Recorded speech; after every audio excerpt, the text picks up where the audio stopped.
C'est l'heure de vous informer, mesdames et messieurs. Merci d'avoir pris le rendez-vous de l'actualité sur Eden TV. Bienvenue dans ce journal. Au sommaire, plusieurs personnalités ont été reçues en audience au Palais des gouverneurs par le premier vice-président de l'Assemblée nationale, Barthélémy Cassa. Le point des audiences dans ce journal. Deuxième matinée juridique de la CIPI Bénin SA ce jeudi. Une rencontre qui a réuni les membres de la Direction générale du travail et ceux de la Caisse nationale de la sécurité sociale. Et puis, hors de nos frontières, le nouveau Premier ministre britannique a mis fin à l'accord passé avec le Rwanda pour l'expulsion vers le pays des migrants résidant sur le sol des Royaumes-Unis. Politique.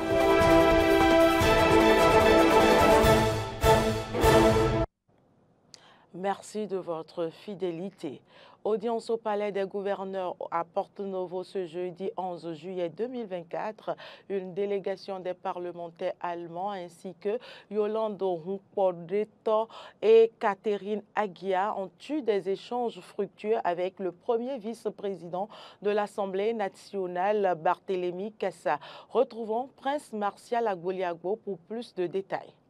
Une forte délégation des parlementaires de l'Allemagne était ce jeudi 11 juillet 2024 au Palais des gouverneurs à Porto-Novo. Cette délégation conduite par le député allemand Christoph Hoffmann a été reçue par le premier vice-président de l'Assemblée nationale, Barthélémy Cassa. Le défi lié à la coopération interparlementaire entre le Bénin et l'Allemagne était au cœur des échanges. On écoute Christoph Hoffmann. On a discuté aussi un peu de plusieurs politiques, des déboisements par exemple, et aussi pour l'amélioration de l'agriculture. Il souhaite qu'on fasse plus pour les formations de jeunes, les formations professionnelles. L'Allemagne est très connue pour une formation professionnelle excellente, parce que si quel investisseur vient à Bénin, il veut aussi le travailleur qui peut travailler dans son usine, un travailleur de qualité. Et ça, c'est un peu de problème apparemment pour le moment. Et on va travailler de ça. Comment on fait les chaussures, on fait l'installation d'électricité, l'installation de l'eau, les petites choses comme ça c'est vraiment important. L'Allemagne investit au Bénin et il est impérieux que les parlementaires allemands s'attachent à leur mission de contrôle de l'action gouvernementale. Le chef de la délégation s'est réjoui des avancées observées au Bénin. Nous, comme parlementaires, nous sommes responsables aussi pour les impôts, comment l'argent allemand travaille au Bénin, si c'est gaspillé ou non. Ça c'est vraiment intéressant pour nos peuples, pour nos voteurs aussi. Ça c'est intéressant et on a vu pour le moment, je crois, on a bien fait de bien choses ici pour la protection de la nature et pour l'eau sale, on a dit ça aussi déjà. Mais pour la formation, je crois qu'on peut faire mieux. Yolande Hunkpodreto, directrice clientèle TSI Bénin, est venue présenter l'ouvrage L'officiel économique et touristique du Bénin, un ouvrage qui consiste à mettre en valeur le Bénin en général. On l'écoute à sa sortie d'audience. C'est un outil qui va mettre en valeur le Bénin en général, le Bénin économique et le Bénin touristique en particulier. Cet ouvrage, nous l'avons nommé l'officiel touristique et économique du Bénin. Alors c'est un ouvrage de 160 pages. Nous allons embrasser surtout l'économie et le tourisme au Bénin, mais également c'est un ouvrage dans lequel nous allons retrouver plusieurs cahiers qui vont nous parler de la diplomatie, de l'histoire, de la culture, de la géographie. En gros, nous avons envie de faire connaître le Bénin, pas seulement qu'au Bénin, et donc c'est une vitrine en fait du pays. C'est un ouvrage qui sortira officiellement au mois de décembre 2024. La Nuit des Joailliers est un événement qui valorise les pelles. La promotrice de l'événement, qui est à sa 3e édition, est venue présenter le nouveau projet et remercier le président Louis Béron Vlavonou pour son soutien aux éditions précédentes. On écoute Catherine Aguia. L'objet de notre visite, c'est de leur soumettre le projet, notre événement La Nuit des Joailliers, qui est à sa 3e édition, de leur dire infiniment merci pour leur soutien. Et la Foire internationale des pelles, c'est du 18 au 23 juillet prochain à Cotonou. L'événement consiste à valoriser, à promouvoir les artisans joailliers et les œuvres. Rappelons que les travaux de la première session ordinaire au titre de l'année 2024 prennent officiellement fin ce vendredi 12 juillet 2024 au Palais des gouverneurs à Porto-Novo. Prince Martial Agoliago depuis Porto-Novo pour Eden TV. La CIPI Bénin SA, en partenariat avec la Direction générale du travail et celle de la Caisse nationale de la sécurité sociale, a organisé ce jeudi au sein de la zone industrielle de Glodjibé sa deuxième matinée juridique. Cette rencontre a permis d'accompagner les investisseurs en leur expliquant de façon approfondie les lois auxquelles ils sont soumis dans l'exercice de leur activité sur le territoire béninois et surtout dans la zone Arthur Rwendo. L'objectif est d'entretenir les investisseurs autour des droits et devoirs qui régissent la collaboration entre employés et employeurs. Et pour cette deuxième édition des matinées juridiques de la GDIZ, les débats ont tourné autour du régime juridique de l'emploi et de la sécurité sociale au sein de la zone industrielle de Glodjibé. Cette séance d'échange a été animée particulièrement par Edgar Danwi, directeur général du travail. En termes de test, d'abord, on a le premier, nous le connaissons. Il s'agit du code du travail.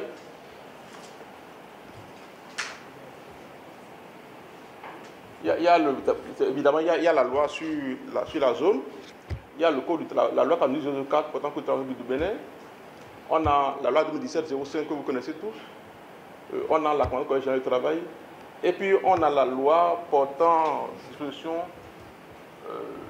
sur le harcèlement consort. Elle a été également animée par Apollinaire Cadet Tien, directeur général de la Caisse nationale de sécurité sociale. Le régime général de sécurité sociale que la Caisse gère, en termes de présentation rapide, le régime couvre 3 branches. Les prestations familiales, la branche des risques professionnels, c'est-à-dire des accidents du travail et des maladies professionnelles. Et quand on parle d'accident du travail, c'est l'accident subi aux travailleurs. Puis enfin, animé par la directrice juridique et fiscale de la CIPI Bénin SA, en la personne de Marlene Guédégbé. Nous avons 2 principaux catégories d'impôts. Nous avons la part patronale, les impôts sur salaire, qui est le versement patronal sur salaire, et nous avons l'impôt sur les traitements et salaires, qui est la part de l'employé. À ces 2 catégories s'ajoute la redevance de l'ORTP, qui est une redevance forfaitaire, qui est reversée 2 fois au cours de l'année.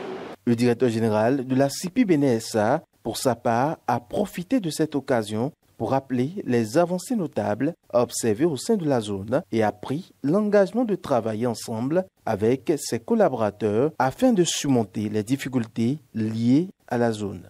Nous avons une zone qui est construite avec des routes, tout ce qui est infrastructure qui permet aux industriels d'opérer leurs unités. Nous avons également des industries qui sont opérationnelles dans la zone. Et nous avons aujourd'hui à peu près 12 à 13 000 personnes qui rentrent dans cette zone tous les jours et qui travaillent. Donc, il y aura toujours quelques difficultés. Et de façon progressive, nous allons travailler à résoudre ces difficultés. C'est pour ça que moi, personnellement, en tant que directeur général de la CIPI, je tiens à ce que nous travaillions ensemble. La séance a ainsi eu le mérite de permettre aux investisseurs de s'informer davantage sur l'application des différents tests qui régissent non seulement le droit du travail, mais aussi des textes qui régissent la sécurité sociale au sein de la zone industrielle de Glodjibé. Dans le cadre de la célébration de la journée africaine de la lutte contre la corruption et le blanchiment d'argent, l'ancien président de l'Observatoire de lutte contre la corruption, Jean-Baptiste Elias, a été reçu hier par Peggy Ludovic Dagba sur l'émission spéciale consacrée à l'état des lieux de la lutte contre la corruption au Bénin. Retour sur un extrait de ses propos. L'état des lieux de la corruption au Bénin est simple. Si on veut donner une seule phrase pour apprécier l'état de la lutte contre la corruption au Bénin, nous dirons humblement au niveau du FONAC, le Bénin peut mieux faire. C'est-à-dire? Voilà, le Bénin peut mieux faire. Pourquoi? Premièrement, l'indice que nous avons aujourd'hui au plan mondial qui permettent d'apprécier l'évolution de la lutte contre la corruption dans chaque pays, c'est l'indice de perception de Transparency International. Transparency International, depuis plus de 12 ans, essaye d'apprécier la lutte contre la corruption dans 180 pays et note chaque pays de 0 à 100 points. Alors, pour ce qui concerne le Bénin, je voudrais que nous prenions les 10 dernières années, parce que c'est plus parlant. Oui. Je ne vais pas prendre la période d'un président tout court, parce que ce sont les politiciens qui veulent apprécier ce que tel président a fait, tel président n'a pas fait, etc., etc. Mais ça déborde légèrement sur la période de Yahya Boni. Absolument. Sinon, il faudrait vous dire que depuis la période coloniale, jusqu'à l'indépendance du Bénin le 1er août 1960, en passant par la période révolutionnaire, en allant au niveau de l'ère démocratique, je dis bien tous les responsables au sommet de l'État ont toujours essayé de faire quelque chose pour lutter contre la corruption. La loi nous dit, nous autres, que chaque fois que la justice a tranché, vous n'avez plus rien à dire. Même si vous estimez que ce n'était pas bon, la justice a tranché, vous vous soumettez à la décision de la justice. Il y a plein de dossiers qui arrivent et pour lesquels on n'a pas de preuves. Si on n'a pas de preuves, on les classe. Si nous n'arrivons pas à avoir des preuves concrètes sur un dossier qui puisse nous permettre de dire, en sortant ce dossier et en allant jusqu'au bout, eh bien, le jour où on va nous convoquer, où on va nous interpeller, nous ne serons pas en mesure de justifier ce que nous venons de dire, on ne touche pas. Et donc, ça fait partie peut-être des éléments que vous n'avez pas parce que vous auriez souhaité que chaque fois qu'il y ait bruit sur tel dossier, qu'il faudrait que nous montions au créneau pour le faire, si nous n'avons pas les preuves nécessaires, toutes les preuves, je dis bien toutes les preuves nécessaires, nous n'abordons jamais le sujet, on se tait. Les enfants qui ont échoué à l'examen ont tendance à commettre l'irréparable. Pour éviter les déviances comme le suicide, Euseb Patinva, instituteur directeur d'école à la retraite, a prodigué quelques conseils aux parents et acteurs du système éducatif béninois. On l'écoute. Éviter à nos apprenants qui ne sont pas admissibles ou admis aux examens des paroles blessantes, des attitudes qui ne leur donnent pas de l'assurance. Il serait bien que vous identifiez avec eux les causes de leur échec, leurs forces et faiblesses, et que vous en discutez sérieusement avec eux. Mieux, vous-même parents, autorités, enseignants, État, chaque acteur à son niveau, en quoi nous avons contribué à cet échec-là. Si nous le discutons, nous identifions ces causes, je pense qu'on préparerait les enfants à mieux affronter les échecs si cela devait arriver et à les éviter. Parce que si on en discutait en amont et en aval, je pense qu'ils sauront s'y adapter. Donc, des paroles positives, des bilans positifs au début comme et pendant tout le cursus scolaire. Je pense que ces enfants-là pourront s'apprêter et affronter, se marier aux échecs et voire même les éviter, les annihiler dans tout leur comportement. Voilà le message que j'ai à dire pour éviter les déviances qu'on voit de suicide, de débercification scolaire et autres fléaux qui freinent, qui entachent le système scolaire, qui entachent le cursus scolaire des enfants. Mais comment les enfants qui ont connu d'échecs au cours de l'année scolaire doivent passer les vacances? On retrouve le directeur Euseb Patinva, il est au micro de Maury Arnaud Agua. Une année scolaire réussie et sans échec, c'est des vacances bien organisées avec des actions anticipatives. Et qu'est-ce que veut dire vacances bien organisées et bien réalisées? Il est vrai, après l'effort, le réconfort. Mais ce réconfort doit être organisé. Il ne faut pas aller dans l'hilarité, faire seulement les jeux. Il faudrait que ce soit des jeux constructif.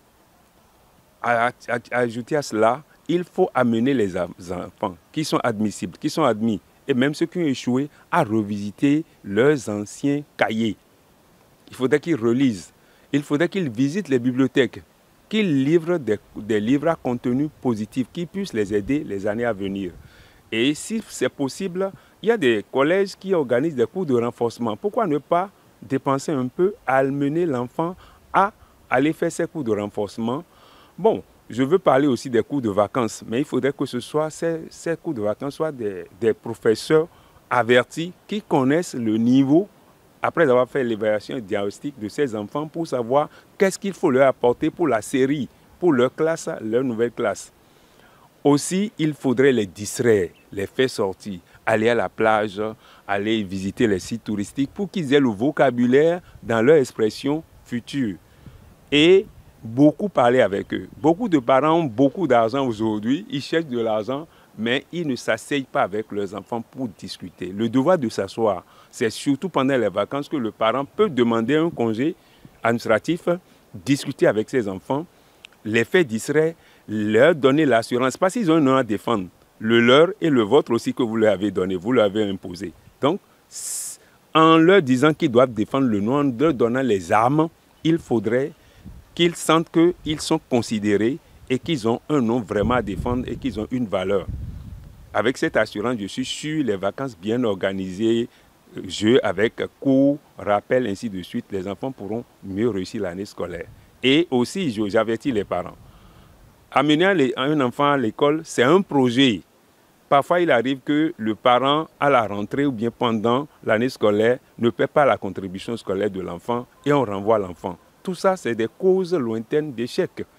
Donc, si c'est un projet, soit je fais un prêt ou bien je réunis l'argent qu'il faut. Et je vais dire aux parents qui amènent leurs enfants au privé et qui n'arrivent pas à payer. Il y a les écoles publiques qui sont bien aguerries aujourd'hui. Donc, il faut choisir l'école qu'il faut et il faut choisir la politique de ses moyens pour éviter les renvois, pour éviter que l'enfant ne se décourage et de temps à autre, rester à la maison avec les enfants, parler avec eux, revisiter les cahiers avec eux. Actualité en dehors du Bénin, le nouveau Premier ministre britannique a mis fin à l'accord passé avec le Rwanda pour l'expulsion vers le pays des migrants résidant sur le sol des Royaumes-Unis. Kigali a pris acte de ces décisions et affirme qu'aucun remboursement des fonds déjà versés dans le cadre de l'accord ne sera effectué. Il y a encore quelques semaines, l'ancien Premier ministre Rishi Sunak affirmait haut et fort qu'il allait renvoyer les migrants vers le Rwanda dès le mois de juillet. C'est un flop total, un flop politique pour Rishi Sunak qui a chuté lors des dernières législatives, mais c'est un flop politique pour tout son camp, hein, le camp conservateur qui va vraiment avoir du mal à se relever de cette déconvenue. C'est quand même 2 ans et demi d'efforts pour tenter de faire passer cette loi, une loi dite controversée qui a donné lieu quand même à un feuilleton à rebondissement depuis son annonce par Boris Johnson il y a 2 ans et demi.